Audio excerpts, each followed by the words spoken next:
The Bible. It's one of the most influential books in human history. It explores the big questions of why we exist. It's inspired many people to do amazing things. And confused many others. And you've probably got one sitting around somewhere. So, what is the Bible actually? Well, the Bible is a small library of books that all emerged out of the history of the people of ancient Israel. And in one sense, they were just like any other ancient civilization. But among them were a long line of individuals called prophets. And they viewed Israel's story as anything but ordinary. They saw it as a central part of what God was doing for all humanity. And these prophets were literary geniuses. Really? Yeah, they expertly crafted the Hebrew language to write epic narratives, very sophisticated poetry. They were masters of metaphor and storytelling, and they leveraged all of this to explore life's most complicated questions about death and life and the human struggle.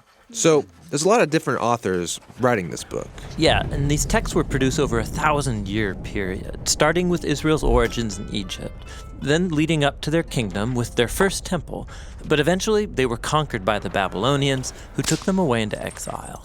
Then, at a crucial moment in their history, many Israelites returned to their land. They built a second temple, they reformed their identity, and this is when the Jewish scriptures began to be formed into the shape that we have them today. Okay, the Jewish Bible. What's in it? Well, in Hebrew, it's called by an acronym, Tanakh. The T stands for Torah, sometimes called the Law. That's Israel's 5-book foundation story. The N stands for Nevi'im, the Hebrew word for prophets. And this section consists of the historical books that tell Israel's story from the prophet's point of view. Then you get the poetic books of the prophets themselves. The K stands for Ketuvim, the Hebrew word for writings. This is a diverse collection of poetic books, wisdom books, and more narrative. And the Jewish people believe that through all of these literary works, God speaks to his people. Now, there were other Jewish writings being produced during this Second Temple period as well. Yeah, a really diverse group of texts. And these too were highly valued in Jewish communities. And there was debate from ancient times about whether or not some of these should be considered part of their scriptures. So, this is a lot of different writings over a long period of time. Why did they put them all together like this? Well, altogether, these texts tell an epic story about how God is working through these people to bring order and beauty out of the chaos of our world.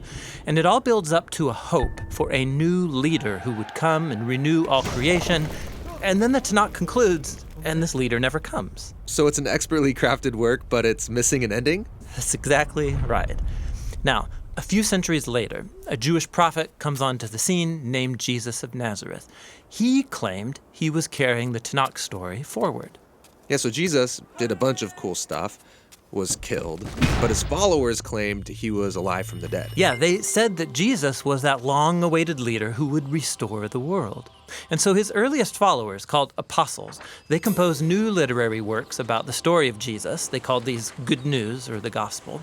They formed an account called Acts about the spread of the Jesus movement outside of Israel. And then they circulated letters to different Jesus communities all around the ancient world. And they saw these writings as part of the scripture. Yeah, the apostles wrote all of this as the fulfillment of that epic story found in the Tanakh. And they were continuing the literary genius of the Jewish tradition.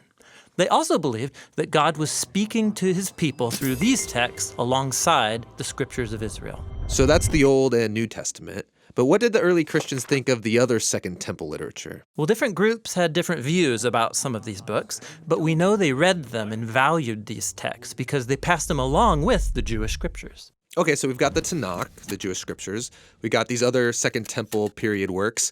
Then the writing of the apostles about Jesus. And that's a lot of literature, so what's in my Bible? So the Christian movement has taken different forms over 2,000 years, and from the beginning, all Christians recognized the Tanakh and the New Testament as scripture.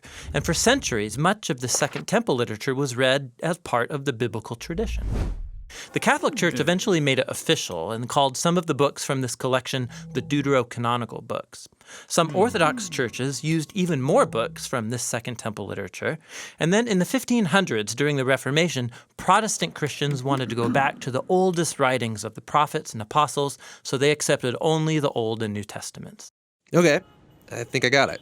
But how does a collection of books produced over 1,000 years by all these different authors tell one unified story? Yeah, that's the question we'll address in our next video.